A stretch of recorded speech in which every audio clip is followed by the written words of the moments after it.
In the quiet town of Willow Creek, nights were typically uneventful. Nestled between rolling hills and dense forests, the town seemed to exist in a bubble of timeless serenity.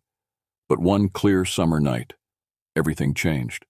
A bright light, far more luminous than any star or meteor, streaked across the sky, tearing through the tranquility with a silent scream. John Miller, a retired engineer with a penchant for stargazing, sat on the porch of his secluded cabin on the outskirts of town. His telescope was pointed at the heavens, as it often was. But tonight, it captured something extraordinary. The light moved erratically, leaving a fiery trail before crashing into the dense forest with a distant but audible thud. John's heart raced as he scrambled to his feet, his mind a whirlwind of questions and possibilities. Grabbing a flashlight and his old reliable backpack, John made his way into the forest. The path was familiar to him, but under the pale moonlight and the eerie silence, it felt strangely foreign. The scent of pine and damp earth filled the air as he pushed through the underbrush, his flashlight cutting through the darkness. He moved with a sense of urgency, driven by a mixture of fear and curiosity. After what felt like an eternity, John reached a small clearing.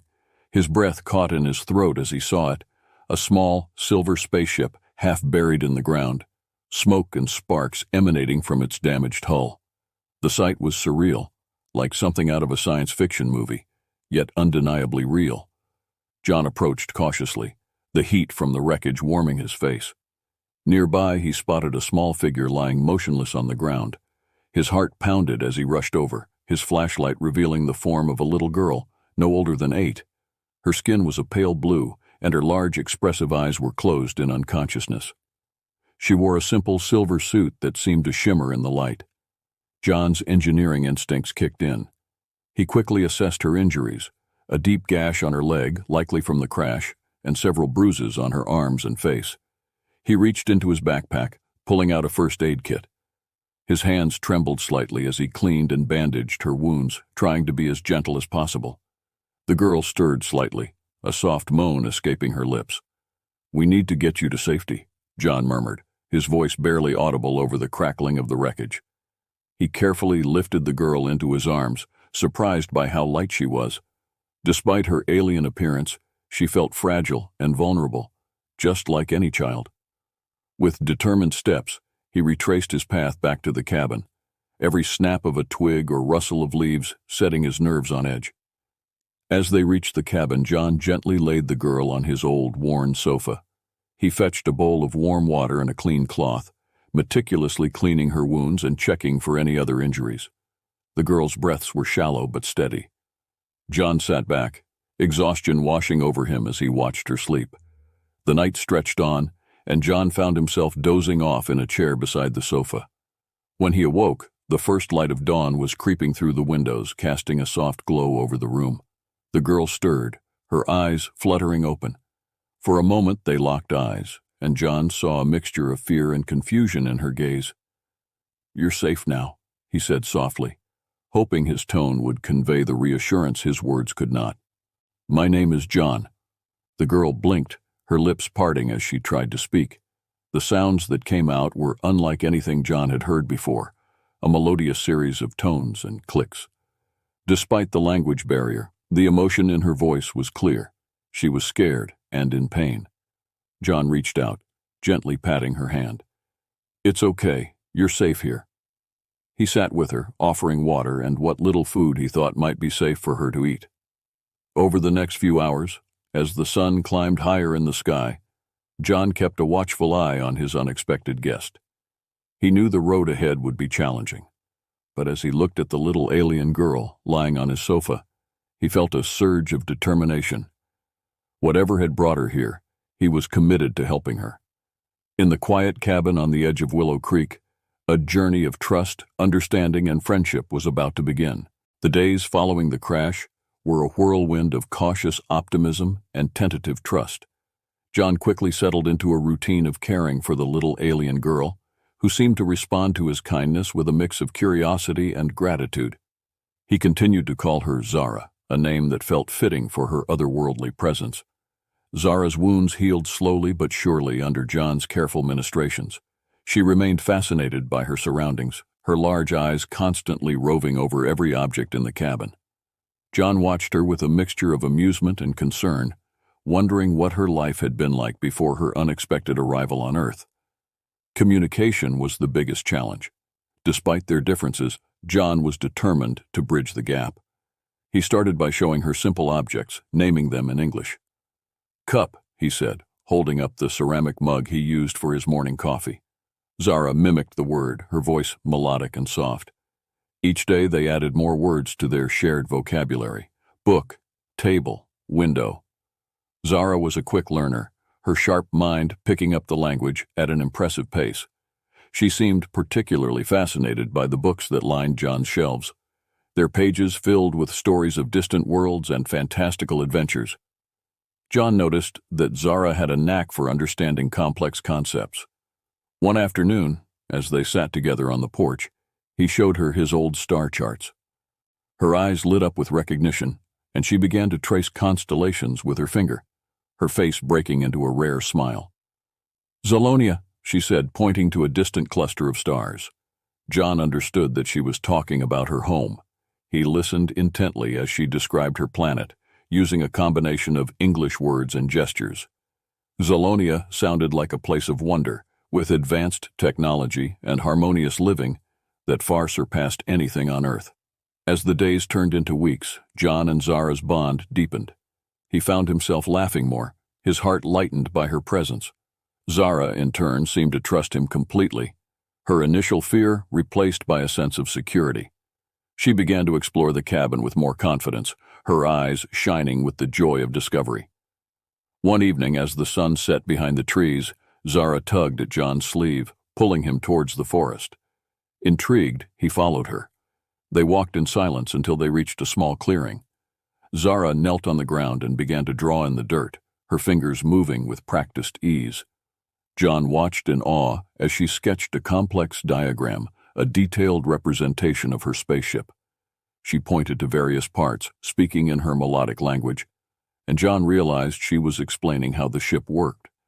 It was clear that Zara possessed a remarkable intellect, her understanding of technology far beyond his own.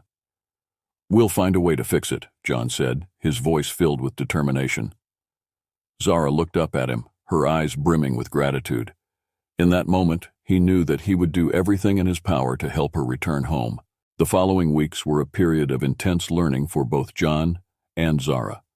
Their mutual desire to understand each other spurred a flurry of activity and innovation in the small cabin. John set up a makeshift classroom in his living room, complete with a chalkboard and a collection of items from around the house. Each day began with a lesson. John would draw a simple picture on the chalkboard, a tree, a house, a bird, and then write the English word beneath it. Zara, with her quick mind and sharp memory, would repeat the word, carefully enunciating each syllable. It wasn't long before she could identify and name most of the objects in the cabin. But Zara's thirst for knowledge went beyond simple nouns and verbs. She was fascinated by the way English sentences were structured, and she eagerly absorbed grammar lessons that would have bored most children her age. John found himself explaining the intricacies of past tense, plurals, and possessive forms, amazed at how quickly Zara grasped these concepts.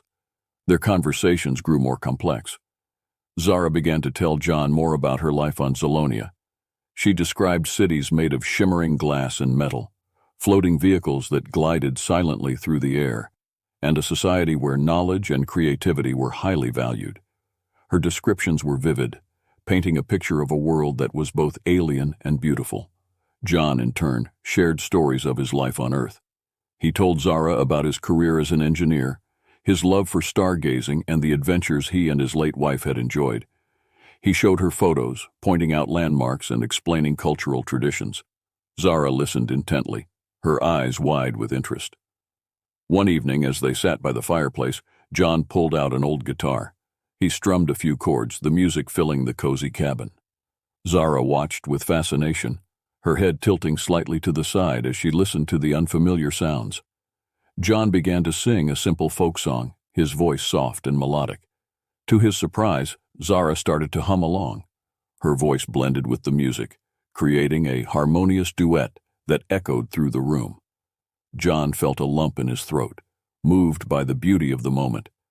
Despite their differences, they had found a way to connect on a deeply emotional level.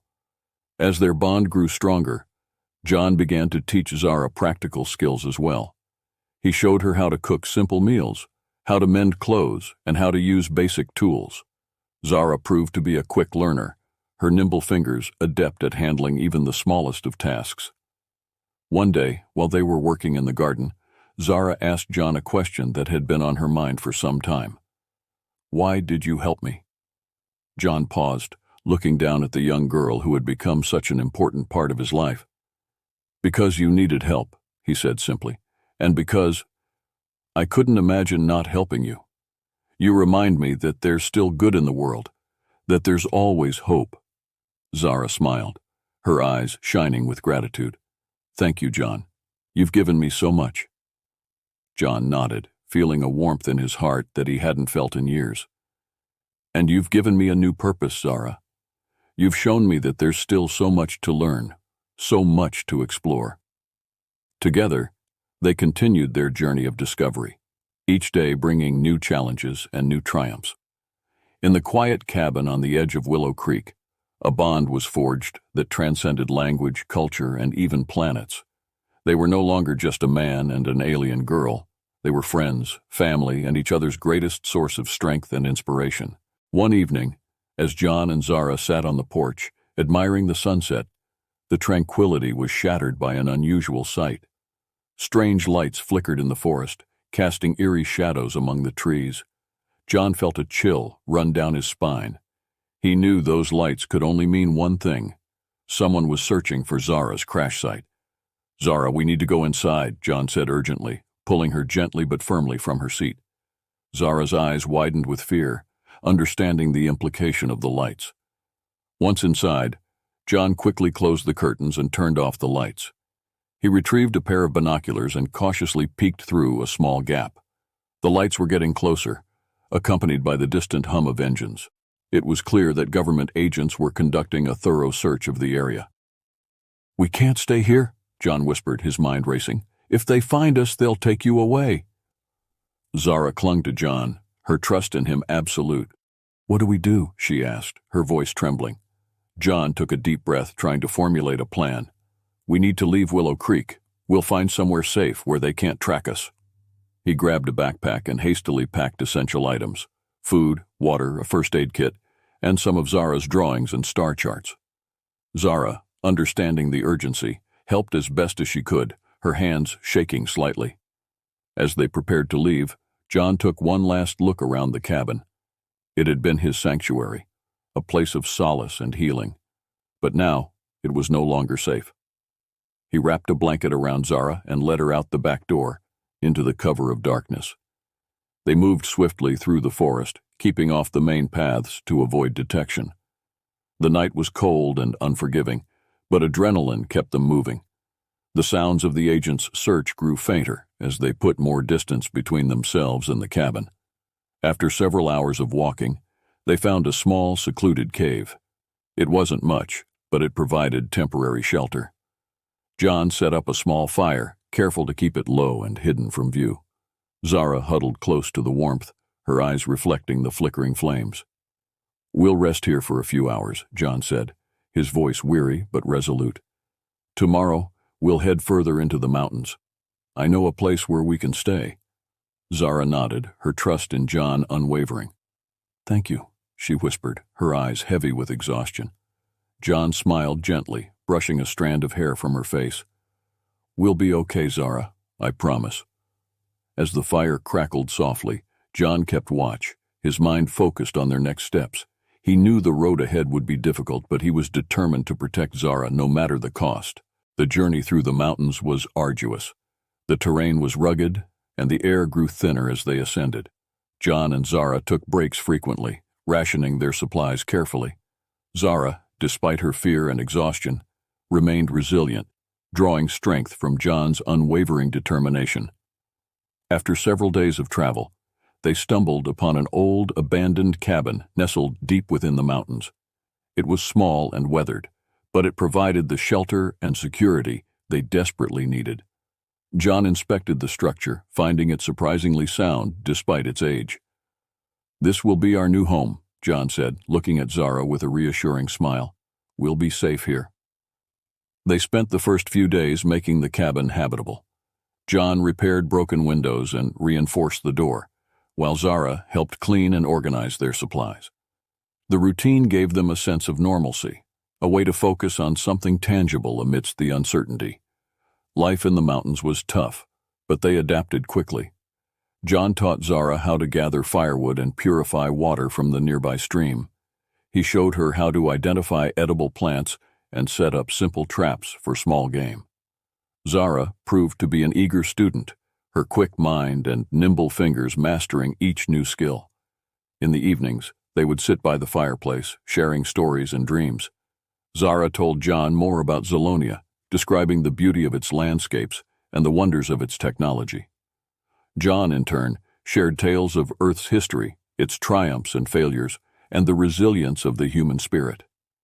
One night, as they gazed at the stars through the cabin's small window, Zara pointed out constellations from her home galaxy. "That's Lyra," she said, her voice filled with longing. "And over there is Andros." John listened intently, his heart aching for the young girl who had been torn from her world. "We'll find a way to get you home, Zara," he promised, his voice filled with determination. Zara nodded, her eyes shining with hope. "I know we will," she said softly. "But I'm glad I have you, John." As the months passed, John began working on a makeshift transmitter, using parts from Zara's crashed ship and his own knowledge of engineering. It was a long and arduous process, filled with setbacks and frustrations. But John was relentless, driven by the promise he had made to Zara. Zara, despite her longing to return home, had grown to love their new life. She thrived in the mountain air, her once pale complexion gaining a healthy glow. She and John had become a family, their bond growing stronger with each passing day. One afternoon, as John was fine-tuning the transmitter, a burst of static filled the cabin. Zara's eyes widened in surprise, and John quickly adjusted the dials. A voice crackled through the speakers, speaking in a language Zara instantly recognized. "It's them," she said, her voice trembling with excitement. "They're coming for me." John's heart swelled with relief and sadness. He knew this day would come, but the thought of saying goodbye to Zara was almost too much to bear. He put on a brave face, smiling at her through his own tears. "You're going home," he said softly, pulling her into a tight embrace. "You're going to be safe." Zara hugged him back, her small body shaking with emotion. "Thank you, John, for everything." The next few days were a whirlwind of preparations. Zara's people sent coordinates for a safe landing site, and John made sure everything was in place for their arrival. When the rescue ship finally touched down, Zara's eyes filled with tears as she hugged John one last time. "Goodbye, John," she whispered, her voice breaking. "I'll never forget you." John nodded, his own tears flowing freely. "Goodbye, Zara. You'll always have a place in my heart." As the ship ascended into the sky, John watched until it disappeared from view. He returned to the cabin, feeling a profound sense of loss, but also a deep gratitude for the time they had shared. He looked up at the stars, knowing that somewhere out there, Zara was safe and happy. In the quiet cabin in the mountains, John carried the memory of the little alien girl who had changed his life forever. The silence that followed Zara's departure was profound. John spent the first few days in a daze, going through the motions of daily life with a heavy heart. The mountain cabin, once filled with Zara's laughter and curiosity, now seemed emptier than ever. But John knew he had to push through his sadness and focus on his promise to Zara. He turned his attention back to the makeshift transmitter, now silent after successfully calling for Zara's rescue. While tinkering with it, John began to formulate a plan. He realized that Zara's people might still be monitoring for any signs of trouble or distress. He decided to send one final message, a heartfelt farewell and a thank you for trusting him with Zara's care. With a heavy heart, he recorded his message. "To Zara's family and the people of Zalonia, thank you for trusting me with Zara. She has brought immense joy to my life, and I will miss her dearly. I hope you find peace and prosperity, and I will always look up at the stars, thinking of her. As he sent the message, John felt a sense of closure. He knew that Zara was where she belonged, but the impact she had left on him was indelible. He spent the following weeks restoring the cabin and preparing for winter, finding solace in the routine of daily tasks. One chilly evening, as John was chopping wood, he heard a familiar melodic voice behind him. He turned, his heart racing. There stood Zara, her eyes bright and a wide smile on her face. She was accompanied by two Zolonian adults who nodded respectfully at John. "John!" Zara cried, rushing forward to hug him. "I missed you so much." John's heart swelled with joy and disbelief. "Zara, what are you doing here?"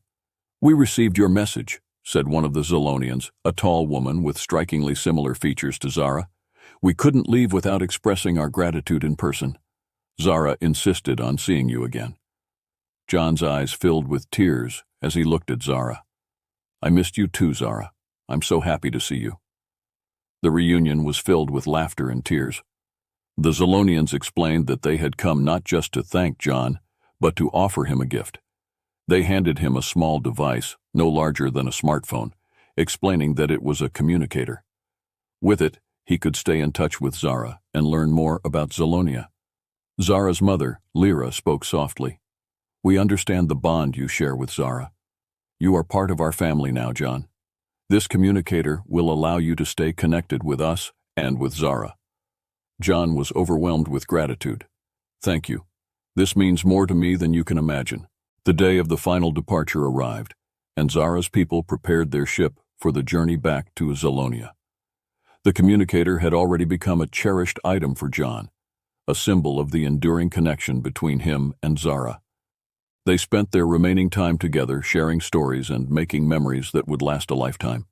As they stood by the ship, ready to say their goodbyes, Zara looked up at John, her eyes filled with emotion. "I'll call you every day," she promised, clutching the communicator tightly. "We'll never be apart." John knelt down to her level, his own eyes glistening with tears.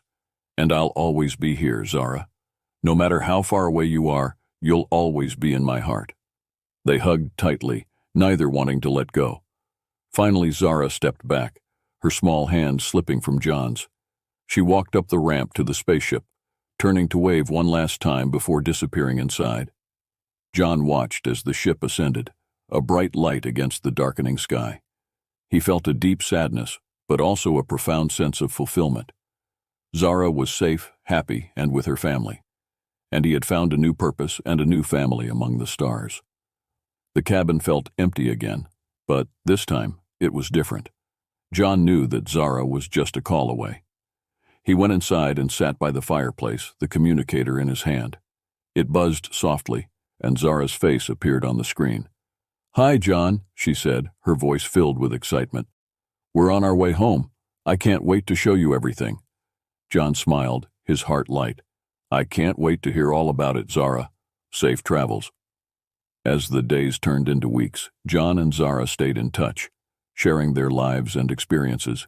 The bond they had forged grew stronger with each passing day, transcending the vast distance between Earth and Zolonia. One night, as John looked up at the stars, he felt a profound sense of peace. Zara had brought light and love into his life, and through their connection, he had found a new sense of purpose. He knew that no matter what the future held, they would always have each other. In the quiet cabin in the mountains, John carried the memory of the little alien girl who had changed his life forever, and as he gazed at the stars, he knew that their story was just beginning, a tale of friendship and love that would endure across the cosmos.